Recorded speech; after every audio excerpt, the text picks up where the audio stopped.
आवाज की दुनिया के दोस्तों, मैं सुनीता कथा मंथन में आपका स्वागत करती हूँ। कथा मंथन में आज की कहानी है तेतर, जिसके लेखक हैं मुंशी प्रेमचंद। आखिर वही हुआ जिसकी आशंका थी, जिसकी चिंता में घर के सभी लोग और विशेषतः प्रसूता पड़ी हुई थी। 3 पुत्रों के पश्चात कन्या का जन्म। माता सौर में सूख गई, पिता बाहर आंगन में और पिता की वृद्धा माता सौर द्वार पर सूख गई। अनर्थ, महाअनर्थ, भगवान ही कुशल करे। यह पुत्री नहीं, राक्षसी है। इस अभाग्नि को इसी घर में आना था। अरे अगर आना ही था तो पहले क्यों ना आई। भगवान साथ में एक शत्रु के घर में भी तेतर का जन्म ना दे। पिता का नाम था पंडित दामोदर दत्त, शिक्षित आदमी, शिक्षा विभाग में ही नौकर। मगर इस संस्कार को कैसे मिटा देते जो परंपरा से हृदय में जमा हुआ था कि तीसरे बेटे की पीठ पर होने वाली कन्या अभागिनी होती है। या तो पिता को लेती है, या माता को, या अपने को। उनकी वृद्धा माता लगी नवजात कन्या को पानी पी पी कर कोसने। कलमुही है, कलमुही, ना जाने क्या करने आई है यहाँ। किसी बांझ के घर जाती तो उसके दिन फिर जाते। दामोदर दत्त दिल में से घबराए हुए थे, पर माता को समझाते। अम्मा, तेतर बेतर कुछ नहीं होता। भगवान की जो इच्छा होती है वही होता है। ईश्वर चाहेंगे तो सब कुशल होगा। गाने वालियों को बुला लो, नहीं तो लोग कहेंगे 3 बेटे हुए तो कैसी फूली पड़ती थी, और 1 बेटी हो गई तो घर में कुराम मच गया। माता: अरे बेटा, तुम क्या जानो इन बातों को। मेरे सिर तो बीत चुकी है, प्राण नहीं समाया हुआ है। तेतर ही के जन्म में तुम्हारे दादा का देहांत हुआ। तभी से तेतर का नाम सुनते ही मेरा कलेजा कांप उठता है। अरे अम्मा, इस कष्ट का निवारण का तो कोई उपाय होगा ना। अरे भाई, उपाय बताने को तो बहुत है। पंडित जी से पूछो तो कोई ना कोई उपाय बता देंगे, पर इससे कुछ होता कुछ नहीं है। मैंने कौन से अनुष्ठान नहीं किए, पर पंडित की तो मुट्ठियां भी गर्म हुई, मगर जिसके सिर पड़ता है उसका तो पड़ता ही है। अब टके के पंडित रह गए हैं। जजमान मरे या जिए, उनकी भला से दक्षिणा मिलनी चाहिए बस। और फिर धीरे से बोली, लड़की भी तो दुबली पतली नहीं है। तीनों लड़कों से हष्ट पुष्ट है। बड़ी बड़ी आंखें, पतले पतले लाल लाल होठ जैसे गुलाब की पत्तियां, रंग गोरा चिट्टा, लंबी सी नाक। कलमुही नहलाते समय रोई भी नहीं, टुकुर टुकुर ताकती रही। यह सब लक्षण अच्छे थोड़ी ही हैं। दामोदर दत्त के तीनों लड़के सांवले थे, कुछ विशेष रूपवान भी न थे। लड़की के रूप का बखान सुनकर उनका चित्त कुछ प्रसन्न हुआ और बोले, अम्मा जी, तुम भगवान का नाम लेकर गाने वालियों को बुला लो, गाना बजाना होने दो। भाग्य में जो कुछ है वह तो होगा ही। माता: जी तो हुलसता नहीं, करूं क्या। दामोदर: गाना न होने से कष्ट का निवारण तो होगा नहीं ना अम्मा। अगर इतने सस्ते छूटे तो ना कराओ गाना। तुम बोलते हो तो बुलाए लेती हूँ, जो कुछ होना होगा वह तो होगा ही।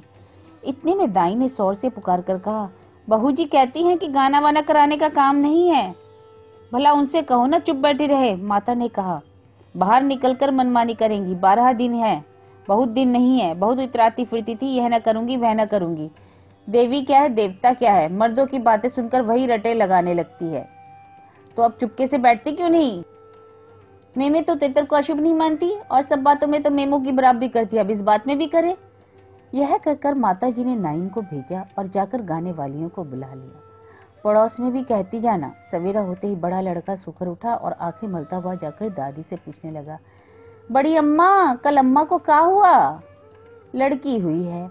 बालक खुशी से उछलकर बोला, ओहो, तब तो पैजनिया पहन पहन छुन छुन चलेगी। जरा मुझे दिखा दो दादी। अरे तू क्या सौर में जाएगा, पागल हो गया है क्या। लड़के की उत्सुकता ना मानी, सौर के द्वार पर जाकर खड़ा हो गया और बोला, अम्मा जरा बच्ची को दिखा दो। दाई ने कहा, बच्ची अभी सोती है। बालक बोला, जरा दिखा दो ना गोद में लेकर। दाई ने कन्या उसे दिखा दी तो वहां से दौड़ता हुआ अपने छोटे भाइयों के पास पहुंचा और उन्हें जगह जगह कर खुशखबरी सुनाई। एक बोला, नन्ही सी है। बड़ा बिल्कुल नन्ही सी, जैसे गुड़िया, ऐसी गोरी कि क्या किसी साहब की लड़की होगी। यह लड़की तो मैं लूंगा।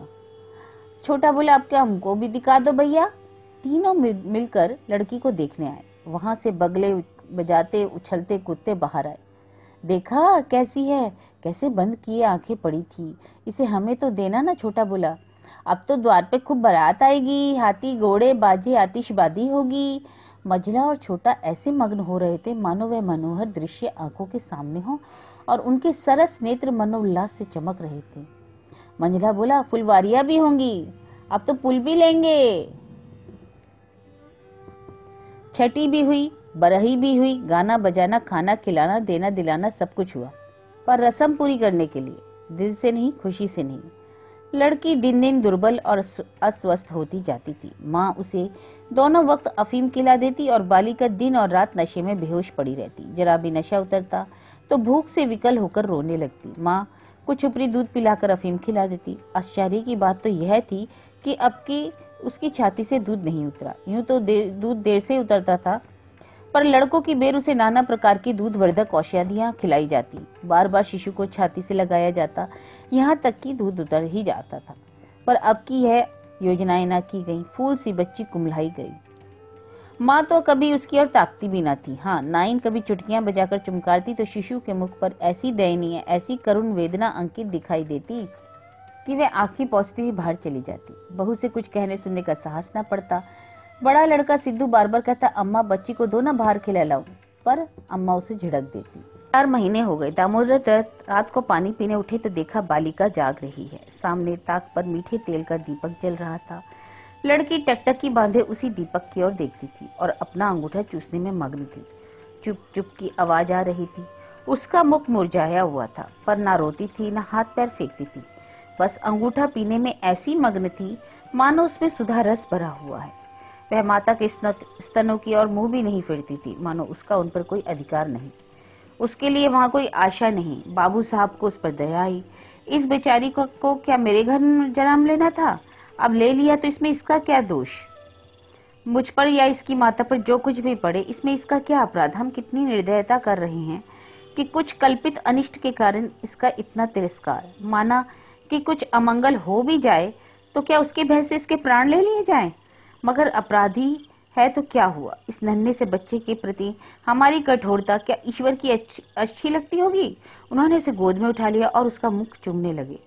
लड़की को कदाचित पहली बार सच्चे स्नेह का एहसास हुआ। वह हाथ पैर उछालकर गूं गूं करने लगी और दीपक की ओर हाथ फैलाने लगी। उसे जीवन ज्योति मिल गई। प्रातःकाल दामोदर दत्त ने लड़की को गोद में उठा लिया और बाहर लाए। स्त्री ने बार बार कहा, पड़ी रहने दो ना जी, कौन सी बड़ी सुंदर वस्तु है। अभागिन रात दिन तो प्राण खाती ही रहती है, मर भी तो नहीं जाती कि जान छूट जाए। किंतु दामोदर दत्त ने ना माना। उसे बाहर लाए और अपने बच्चों के साथ बैठकर खिलाने लगे। उनके मकान के सामने थोड़ी सी जमीन पड़ी हुई थी। पड़ोस के किसी आदमी की एक बकरी उसमें आकर चढ़ जाती थी। इस समय भी वह चर रही थी। बाबू साहब ने बड़े लड़के से कहा, सिद्धू जरा उस बकरी को तो पकड़ कर ला, इसे दूध पिलाए, शायद भूखी है बेचारी। देखो तुम्हारी नन्ही सी बहन है, इसे रोज हवा में खिलाया करो। सिद्धू को दिल लगी हाथ आई। उसका छोटा भाई भी दौड़ा। दोनों ने घेर कर बकरी को पकड़ा और उसका कान पकड़े हुए सामने लाए। पिता ने शिशु का मुंह बकरी के थन में लगा दिया। लड़की चुबलाने लगी और एक क्षण में दूध की धार उसके मुंह में जाने लगी, मानो टिमटिमाते दीपक में तेल पड़ गया। लड़की का मुंह खिल उठा। शायद आज पहली बार उसकी क्षुधा तृप्त हुई थी। वह पिता की गोद में हुमक हुमक कर खेलने लगी। लड़कों ने भी उसे खूब नचाया कुदाया। उस दिन से सिद्धू को मनोरंजन का एक नया विषय मिल गया। बालकों को बच्चों से बहुत प्रेम होता है। अगर किसी घोंसले में चिड़िया का बच्चा देख पाए तो बार बार वहां जाएंगे, देखेंगे कि माता बच्चे को कैसे दाना चुगाती है, बच्चा कैसे चोंच खोलता है, कैसे दाना लेते समय परों को फड़फड़ाकर चैंचे करता है। आपस में बड़े गंभीर भाव से उसकी चर्चा करेंगे। अपने अन्य साथियों को ले जाकर उसे दिखाएंगे। सिद्धू ताक में लगा रहता। ज्यों ही माता भोजन बनाने या स्नान करने जाती, तुरंत बच्ची को लेकर आता और बकरी को पकड़कर उसके थन से शिशु का मुंह लगा देता। कभी दिन में 2 तो 3 बार पिलाता। बकरी को भूसा चोकर खिलाकर ऐसा परिचय लिया कि वह स्वयं चोकर के लोभ में चली आती और दूध देकर चली जाती। इसी भांति 1 महीना गुजर गया। लड़की हष्टपुष्ट हो गई। मुख पुष्प के समान विकसित हो गया। आंखें जग उठी। शिशुकाल की सरल आभा मन को हरने लगी।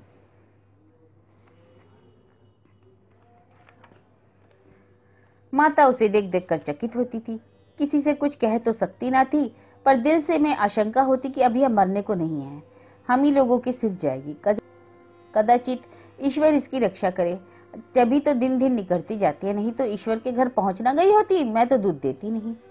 मगर दादी माता से कहीं ज्यादा चिंतित थी। उन्हें भ्रम होने लगा कि वह बच्ची को खूब दूध पिला रही है, सांप को पाल रही है, शिशु की ओर आंख उठाकर भी ना देखती। यहाँ तक कि एक दिन कह बैठी, लड़की का बड़ा छो करती हो। हाँ भाई, माँ हो कि नहीं, तुम ना छो करोगी तो करेगा कौन। अम्मा जी, ईश्वर जानते हैं कि मैं इसे दूध पिलाती हूँ तो। अरे तो मैं थोड़ी ना मना करती हूँ, मुझे क्या गरज पड़ी है कि मुफ्त में अपने ऊपर पाप लूं। कुछ मेरे सिर तो जाएगी नहीं। अब आपको विश्वास हो ना हो तो कोई क्या करे। मुझे पागल समझती है, ये हवा पी पी कर ऐसी हो रही है। भगवान जाने अम्मा, मुझे तो आप ही अचरज होता है। बहू ने बहुत निर्दोषिता जताई, किंतु वृद्ध सास को विश्वास न आया। उसने समझा यह मेरी शंका को निर्मूल समझती है, मानो मुझे इस बच्ची से कोई बैर है। उसके मन में यह भाव अंकुरित होने लगा कि इसे कुछ हो जाए तब यह समझे कि मैं झूठ नहीं कहती थी। वह जिन प्राणियों को अपने प्राणों से भी प्रिय समझती थी, उन्हीं लोगों की अमंगल कामना करने लगी, केवल इसलिए कि मेरी शंकाएं सत्य हो जाएं। वह यह नहीं चाहती थी कि कोई मर जाए, पर इतना अवश्य चाहती थी कि किसी बहाने से मैं चिता दूं कि देखा, तुमने मेरा कहा ना माना, यह उसी का फल है। उधर की ओर से ज्यों ज्यों यह द्वेष भाव प्रकट होता था, बहू की कन्या का प्रति स्नेह बढ़ता जाता। ईश्वर से मनाती रहती कि किसी भांति 1 साल कुशल से कट जाता तो इनसे पूछती। कुछ लड़की का भोला भाला चेहरा, कुछ अपने पति का प्रेम वात्सल्य देखकर भी उसे प्रोत्साहन मिलता था। विचित्र दशा हो रही थी। न दिल खोलकर प्यार ही कर सकती थी, न संपूर्ण रीति से निर्दय होते हुए बनता था, न हंसते बनता था, न रोते। इस भांति 2 महीने और गुजर गए, कोई अनिष्ट न हुआ। अब तो वृद्धा सास के पेट में चूहे दौड़ने लगे। बहू को 2-4 दिन ज्वर भी तो नहीं आता कि मेरी शंका की मर्यादा रह जाए। पुत्र भी किसी दिन पैर गाड़ी पर से नहीं गिर पड़ता। ना बहू के मैके से किसी के स्वर्गवास की सुनवानी आती। एक दिन दामोदर दत्त ने खुले तौर पर कह भी दिया कि अम्मा, यह सब ढकोसला है। तेतर लड़कियों का क्या दुनिया में होती नहीं, तो सबके माँ बाप मर जाते हैं क्या। अंत में उसने अपनी शंकाओं को यथार्थ सिद्ध करने के लिए एक तरकीब सोच निकाली। एक दिन दामोदर दत्त स्कूल से आए तो देखा अम्मा जी खाट पर अचेत पड़ी हुई हैं। स्त्री अंगीठी में आग रखे उनकी छाती सेक रही है और कोठरी के द्वार और खिड़कियां बंद है। घबराकर कहा, अम्मा जी क्या दशा है। स्त्री, दोपहर ही से कलेजे में एक शूल उठ रहा है, बेचारी बहुत तड़प रही हैं। तो मैं जाकर डॉक्टर साहब को बुला लाऊं, देर करने से शायद रोग बढ़ जाए। अम्मा, अम्मा अब जी कैसा है। माता ने आंखें खोली और कर्राते हुए बोली, बेटा तुम आ गए, अब ना बचूंगी। हाय भगवान, अब ना बचूंगी, जैसे कलेजे में बर्छी चल रही है। ऐसी पीड़ा कभी ना हुई थी, इतनी उम्र बीत गई पर ऐसी पीड़ा ना हुई। स्त्री, अरे यह कलमुई छोकरी ना जाने किस मनहूस घड़ी में पैदा हुई है। सास, बेटा सब भगवान करते हैं, यह बेचारी क्या जाने। देखो मैं मर जाऊं तो उसे कष्ट मत देना। अच्छा हुआ जो मेरे सिर आई, किसी और के सिर आती तो मेरे ही सिर रही। हाय भगवान, अब मैं ना बचूंगी। दामोदर, जाकर डॉक्टर बुला लाऊं, अभी लौटा आता हूँ। माता जी को तो केवल अपनी मर्यादा निभानी थी, रुपए न खर्च कराने थे। बोली, नहीं बेटा, डॉक्टर के पास जाकर क्या करोगे। अरे वह कोई ईश्वर है, डॉक्टर अमृत मिला के पिला देगा, 10-20 वह भी ले जाएगा। डॉक्टर वैद्य से कुछ ना होगा। बेटा तुम कपड़े उतारो, मेरे पास बैठकर भगवत पढ़ो, अब ना बचूंगी। हाय राम, तेतर बहुत बुरी चीज है। दामोदर ने कहा, मैं समझता था कि ढकोसला है ढकोसला। स्त्री, इसी से तो मैं कभी उसको मुंह ना लगाती थी। माता, बेटा बच्चों को आराम से रखना, भगवान तुम लोगों को सुखी रखे। अच्छा हुआ मेरे ही सिर गई, तुम लोगों के सामने मेरा परलोक हो जाएगा। कहीं किसी दूसरे के सिर जाती तो क्या होता। भगवान ने मेरी विनती सुन ली। हाय हाय। दामोदर दत्त को निश्चय हो गया कि अब अम्मा ना बचेंगी। बड़ा दुख हुआ उनके मन में। उनके मन की बात होती तो वह माँ के बदले तेतर को ना स्वीकार करते, जिस जननी ने जन्म दिया, नाना प्रकार के कष्ट झेलकर उनका पालन पोषण किया, अकाल वैधव्य को प्राप्त होकर भी उनकी शिक्षा का प्रबंध किया। उसके सामने एक दूधमुही बच्ची का क्या मूल्य है, जिसके हाथ का एक गिलास पानी भी वह न जानते थे। शोकातुर हो कपड़े उतारे और माँ के सिराने बैठकर भगवत कथा सुनाने लगे। रात को बहू भोजन बनाने चली तो सास से बोली, अम्मा जी तुम्हारे लिए थोड़ा सा साबूदाना छोड़ दूं। माता ने व्यंग करके कहा, बेटी अन्न बिना ना मारो, भला साबूदाना मुझसे खाया जाएगा। जाओ थोड़ी पूड़ियाँ छान लो, पड़े पड़े जो कुछ इच्छा होगी खा लूंगी। अच्छा कचौरियाँ भी बना लेना, मरती हूँ तो भोजन को क्यों तरसूं। थोड़ी मलाई भी मंगवा लेना चौक की। हाँ फिर थोड़े खाने आऊंगी। बेटा थोड़े से केले भी मंगवा लेना, कलेजे के दर्द में केले खाने से आराम होता है। भोजन के समय पीड़ा शांत हो गई, लेकिन आधा घंटे बाद फिर जोर से होने लगी। आधी रात के समय कहीं जाकर उनकी आंख लगी। 1 सप्ताह तक उनकी यही दशा रही। दिन भर पड़ी कर रहाया करती, बस भोजन के समय जरा वेदना कम हो जाती तो भोजन कर लेती। तब दामोदर दत्त सिरहाने बैठे पंखा जलते और मातृ वियोग के आगत अशोक से रोते। घर की महरी ने मोहल्ले भर में यह खबर फैला दी। पड़ोसी ने देखने आई तो सारा इल्जाम बेचारी बालिका के सिर चला गया। एक ने कहा, यह तो कहो बड़ी खुशी हुई कि बुढ़िया के सिर गई, नहीं तो तेतर माँ बाप दो में से एक को लेकर तभी शांत होती है, देव ना करे किसी के घर में तेतर जन्म हो। दूसरी बोली, मेरे तो तेतर के नाम सुनते ही रोए खड़े हो गए, भगवान बांझ रखे पर तेतर ना दे। एक सप्ताह के बाद वृद्धा के कष्ट का निवारण हुआ, मरने में कोई कसर ना थी।